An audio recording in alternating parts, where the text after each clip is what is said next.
વાતને કથવું ક્યાં લગી, સરના એકાન જીતે સાદી બગી, ઈ ઘરના ગાદકી થયા ગગો ગગી, પણ બેનળી બિચાળી સાળિયું થઈ સગી, ઈ ભીતરના ચિત્રને ક્યાં જઈ ભાખવા, દલના દુઃખને ક્યાં જઈ દાખવા, ઈ નથી મંદિર હવે રામ ક્યાં રાખવા, કયો ને જઈ ઉતારા અમારે હવે ક્યાં જઈ નાખવા.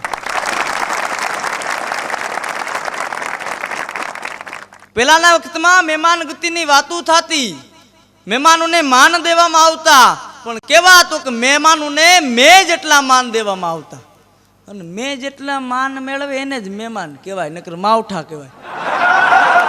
હા, માટે તો કવિને કહેવું પડે કે મહેમાનોને માન ઈ દલ ભરી અને દીધા નહીં, ઈ મેળી નહીં પણ મહાણી હાચો હોરઠિયો બને. અને માટે તો કાગ બાપુને કહેવું પડે કે જી તારા આંગણિયા પૂછીને જે કોઈ આવે આવકારો મીઠો આપજે. આવી મહેમાન ગતિની વાતો થતી, પણ અત્યારે એવું નથી રહ્યું. હા, ગામડામાં જે સંસ્કૃતિ જીવે છે, શહેરમાં એવું કાંઈ નથી. હારા એપાર્ટમેન્ટમાં જાઓ દરવાજા બંધ જ હોય. હા, બેલ મારો એટલે તીણીમાંથી જોવે ખોલવા જેવું છે તો ખોલીએ. હા, એક દી એક છોકરાએ એને બાને કીધું કે બા હું મહેમાનને ભાળી જાઉં ને એટલે મારા આખા શરીરમાં ધગીશ આવી જાય. આવું કેમ? તો એની બાએ કીધું બેટા તોય તું તો હિંમતવાળો છો, ખમતીદર છો, તને બીજો તો કાંઈ વાંધો નથી આવતો, પણ તારો બાપો તો આમ આગેથી મહેમાનને ભાળી જાય ને તોય બેભાન થઈ જતો. મહેમાન વયા જાય પછી કે પોતા મૂકીને ભાનમાં લઈ આવવું પડે. હવે તું એનો એમાં તારામાં કાંઈ ઘટે, આખા ગાણવા દાદી ગયા હોય ત્યાં પછી શું કરવું? હા, હમણાં એક દિવસ સોસાયટીમાં મેં મારા એક મિત્રને પૂછ્યું, હું કહું યાર તમારે ત્યાં તમારું ઘર આખી સોસાયટીમાં મહેમાનવાળું ઘર ગણાતું, તમારે ત્યાં કોઈ દી એવો દી ન ઉગે કે તમારે ત્યાં મહેમાન ન હોય. 4-5 તો તમારી ઘરે કાયમી હોય જ, પણ હું આ 6 મહિનાથી જોઉં છું તમારે ત્યાં ચકલું ફરકતું નથી. આવું કેમ? મને કે દિવસ એમાં મેં બુદ્ધિનો ઉપયોગ કર્યો. આમાં શું બુદ્ધિનો ઉપયોગ કર્યો? મને કે અમે કલાકાર ન હોય તો કાંઈ નહીં, પણ કારીગર તો છીએ જ ને. હું કહું પણ છતાંય શું બુદ્ધિનો ઉપયોગ કર્યો? મને કે દિવ્યેશ મારે ત્યાં કોઈ શ્રીમત મહેમાન આવે ને રૂપિયાવાળા, એટલે એની પાસે તું 5,000 ઉછીના લઈ લો, અને કોઈ ગરીબ મહેમાન આવે તને 2,000 આપી દઉં. અને શ્રીમત મહેમાન એટલે આવતા બંધ થઈ ગયા કે એને એમ થાય કે આ તો ગાળિયા તૈયાર કરીને જ બેઠો હોય, આવ્યો નથી નાખ્યો નથી. અને ગરીબ મહેમાનને એમ થાય કે ઓલા 2,000 એની આપને દીધા જ ને, જાહું તો પાછા માગશે. શ્રીમત મહેમાનના આ બીકે બંધ થઈ ગયા, અને ગરીબને દેવા પડે એ બીકે બંધ થઈ ગયા. ભાઈ કે મેં તો એના ને એના પૈસે બધું હજળ કરી દીધું. તો ઈ કે આ સિઝનમાં હમણાં હિસાબ માંડ્યો 36,000 કમાણો. હમણાં એક દી કે મામા ખાપકી ગયા હતા, તો મેં મારી ઘરવાળીને કીધું તું નથી કહેતી બિલ નથી ભરાણું, બિલ નથી ભરાણું. આ મામા આવ્યા, મામાને 300માં ટાયરો, મામાની મતી ફરી પાછો ગુડાઈ. પણ આની વાત નથી, વાત ઈ કરતો તો દલના દુઃખને ક્યાં જઈ દાખવા, નથી મંદિર હવે રામ ક્યાં રાખવા. અત્યારે તમે મંદિરે જાઓ એટલે તમને એમ લાગે કે ભગવાન રામની મૂર્તિ છે, પણ એવું ન લાગે કાંઈ રામ છે. શું કામ? એને કે અત્યારે જે આ ગાળિયા સિસ્ટમ જે વધી ગઈ છે ને, આવ્યો નથી નાખ્યો નથી. માણા આખી જિંદગી દોડધામ કરે, એકબીજાના ગળામાં ગાળિયા નાખવાના ધંધા કરે, અને એટલે આખી જિંદગી તો ભગવાનનું નામ લઈ નથી શકતો. પણ ઘણા એવા છે કે મરવા ટાણે નથી લઈ શકતા. હા, એક બાપો મરણ પથારી પીડ્યો, જિંદગીના છેલ્લા શ્વાસ લે, બાજુમાં 3 છોકરા ઊભા, બાપાને એમ કે બાપા રામ બોલો, બાપા શિવ બોલો, બાપા કૃષ્ણ બોલો, પણ બાબો કોઈ વાત રામ ન બોલે. છોકરા કે આ બાબો મરી ગયો કોઈ વાત રામ બોલતો નથી, આનું કરવું શું? બાબો હું તો કે મોટો ક્યાં? તો કે બાપા ઈ આ જો પલંગ પાસે ઊભો, ઝીણકો ઈ કા નથી દેખાતો. તો કે બાપા ઈ આપણા પાડોશી ન્યા ગયો, તમે રામ બોલો, તમે રામ બોલો. વેસ્ટેરો ઈ કા નજરે નથી પડતો. તો કે બાપા ઈ તમારા માથા પાસે ઊભો, તમે રામ બોલો, તમે રામ બોલો. બાબો કે એમ? તમે તણિયા ગુડાણા, દુકાન હાવ રેઢી.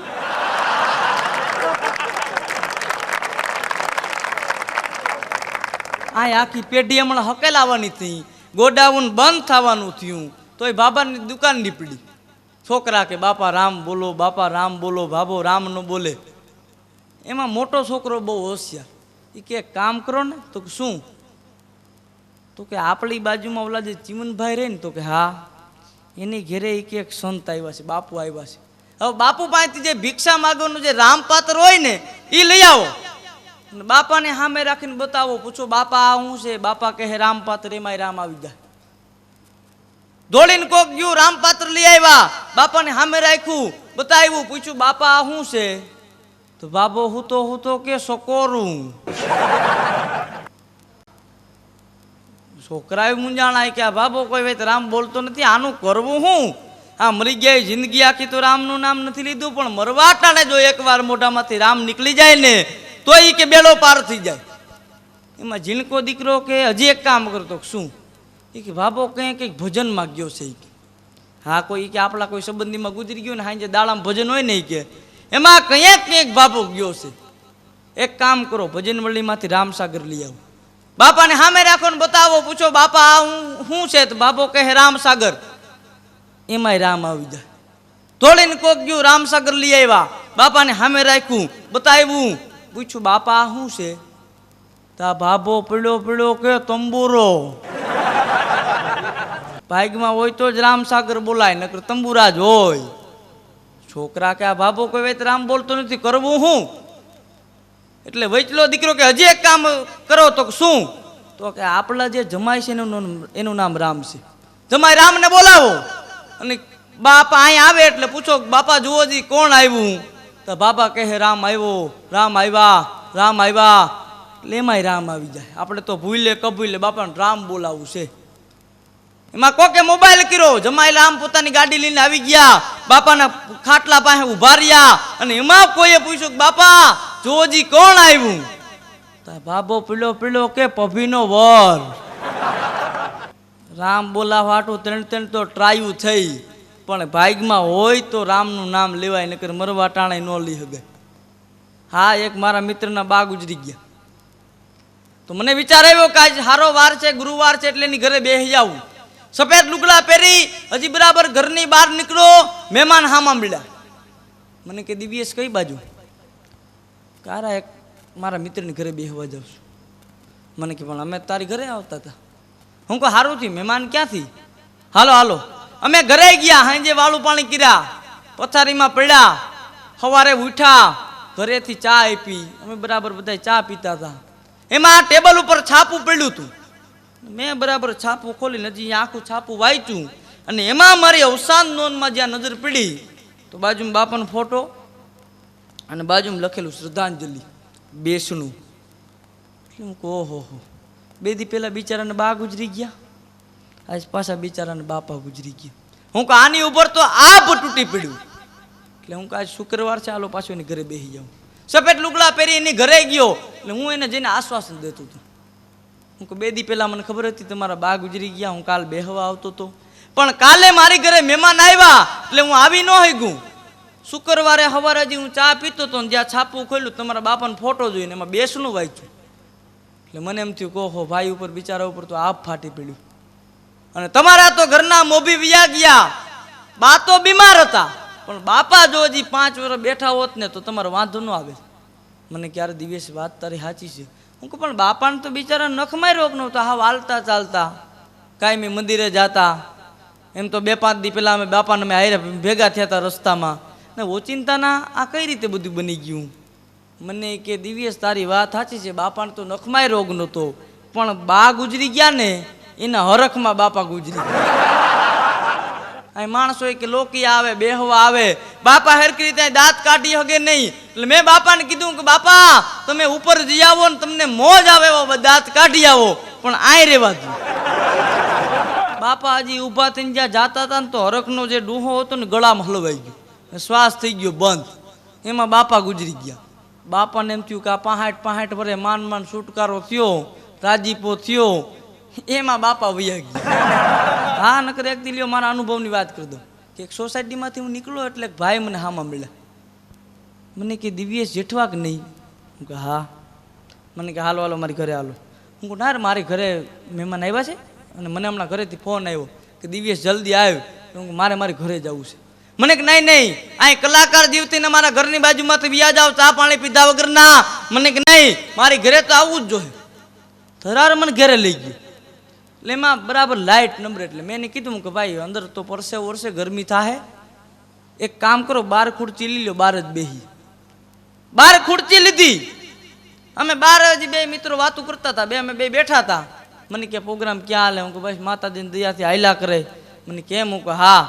એમાં મેં અંદર જ્યાં રૂમમાં મારી નજર પડી ને ત્યાં એના ઘરના રોતા હતા બેઠા બેઠા. એટલે મેં એને પૂછ્યું કે હું ભાઈ ઘરમાં કઈ તકલીફ થઈ ગઈ, ઘરમાં ડખો થયો?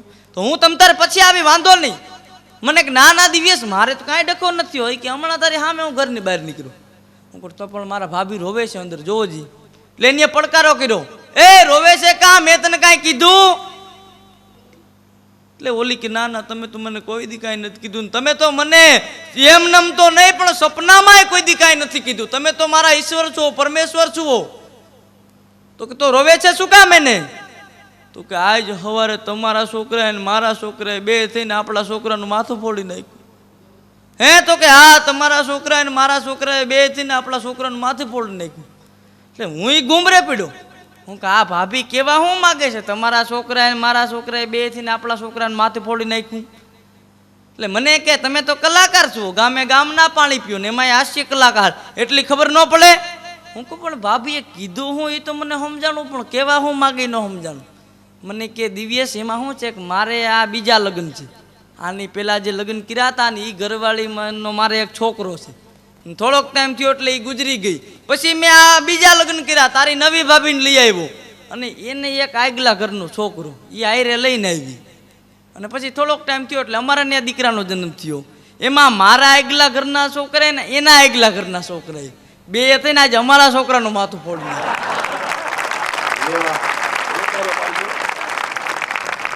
હા હવે આને કેમ પૂગવું એમ. હા હું રોડ ઉપર બરાબર હાલ્યો જતો હતો. એમાં એક મારો મિત્ર લમણે હાથ દઈને બેઠો. મેં એને પૂછ્યું કે હું ભાઈ કૂતર્યો કોશ ગળી ગયો એમ બેઠો.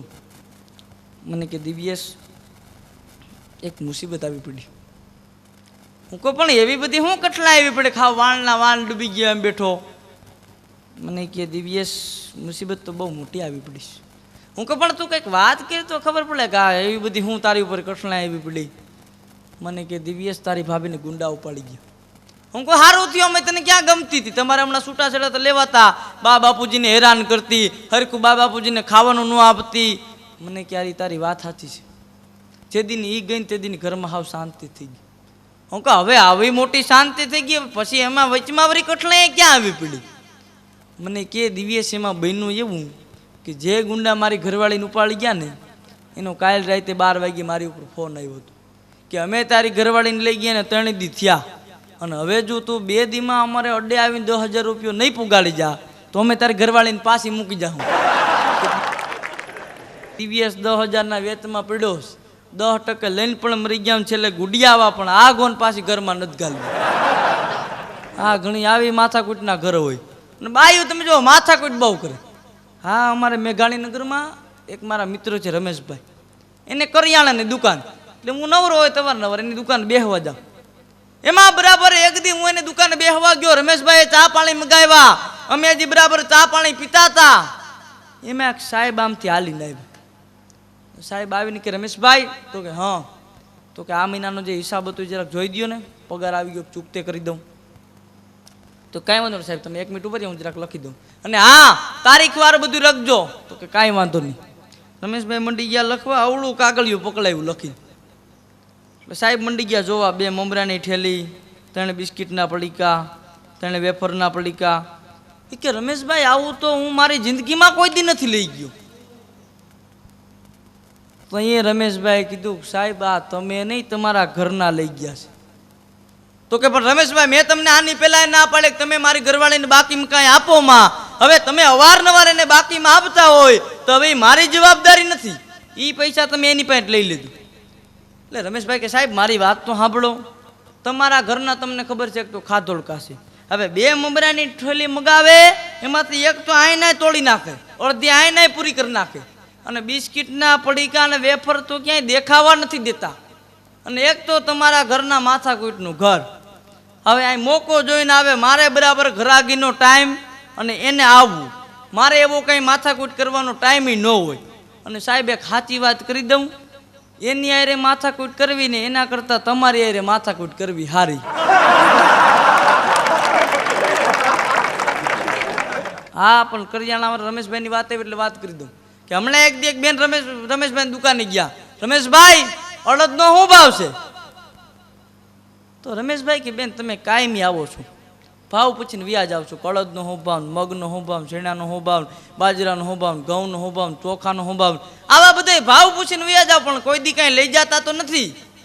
તો અહીંયા બેને કીધું કે રમેશભાઈ હું કાયમી લઈ જાઉં પણ તમારું ધ્યાન નથી રહેતું. હા, સોમવારે હાબુ બટકાવી ગઈ હતી, મંગળવારે અહીંથી શેમ્પુ લઈ લીધું હતું, અને બુધવારે ઓલી ચોકલેટની બેણી ઉપર આમ આમ આમ આમ આમ આંગળી કરતી હતી, કંઈ તબલા નહોતી શીખતી. તમારું ધ્યાન નહોતું તો એમાંથી ચોકલેટ ગટકાવી લીધી હતી.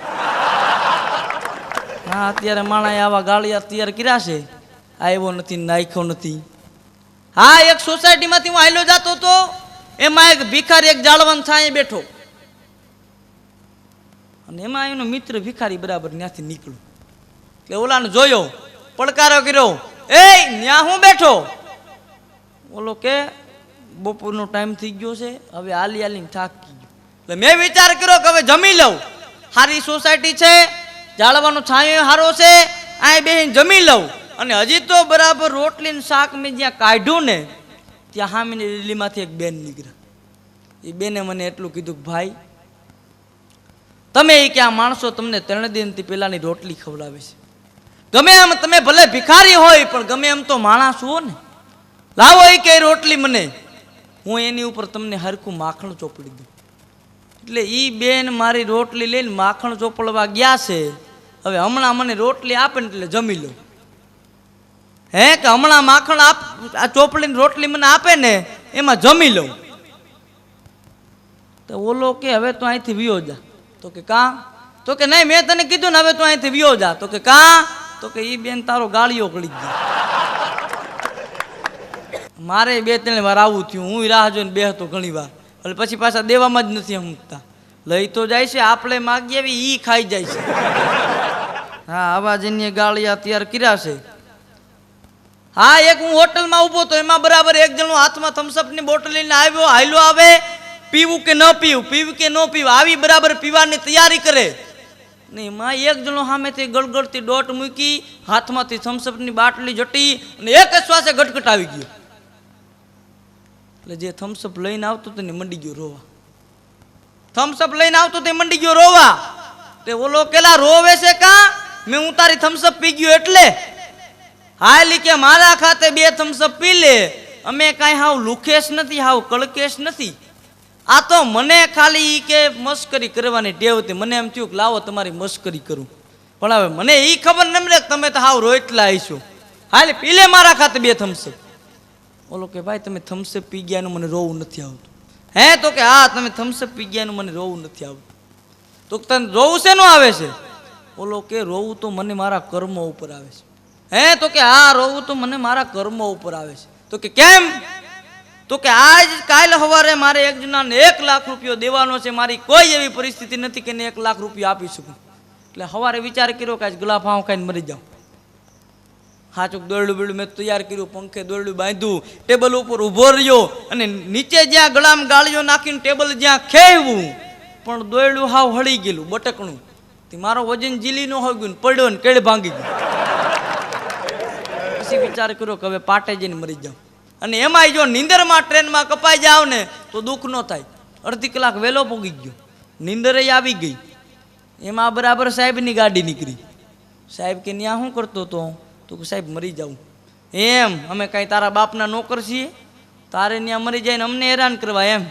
એમ કરીને સાહેબે મને 3 ધોકા નાખ્યા. ત્યાંથી ભાગ્યો. પછી વિચાર કર્યો કે હવે થોડીક માકળ મારવાની દવા પડી છે તો થમ્સઅપમાં નાખીને પી જાઉં. અને હજી બરાબર થમ્સઅપમાં દવા નાખીને હું લઈને આવતો હતો, એમાં તમે જટીને પી ગયા. હવે આમાં મારે શું કરવું?